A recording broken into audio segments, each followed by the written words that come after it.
ભાવનગરની crime branch દ્વારા શહેરમાં દારૂની પ્રવૃત્તિઓ ડામવા માટે ચલાવવામાં આવેલા અભિયાનના ભાગરૂપે ગેરકાયદેસર ભારતીય બનાવટનો વિદેશી દારૂનો મોટો જથ્થો ઝડપી પાડવામાં આવ્યો છે। એલસીબીએ બાતમીના આધારે કાર્યવાહી કરતા નારીગામ પાસે અમદાવાદ ભાવનગર હાઈવે રોડ પરથી એક છોટા હાથી લોડિંગ ગાડીને આંતરી હતી। છોટા હાથી લોડિંગ ગાડીમાંથી રૂપિયા 5.63 લાખનો મુદ્દામાલ જપ્ત કરવામાં આવ્યો હતો। આરોપી રાહુલ સોલંકી ધર્મેશ રત્નોતરને ઝડપી પાડ્યા હતા।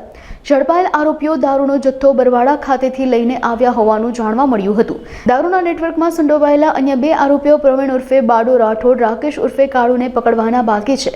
પોલીસે આરોપીઓ વિરુદ્ધ વરતેજ પોલીસ સ્ટેશનમાં ગુન્હો દાખલ કરી કાયદેસરની વધુ કાર્યવાહી હાથ ધરી છે।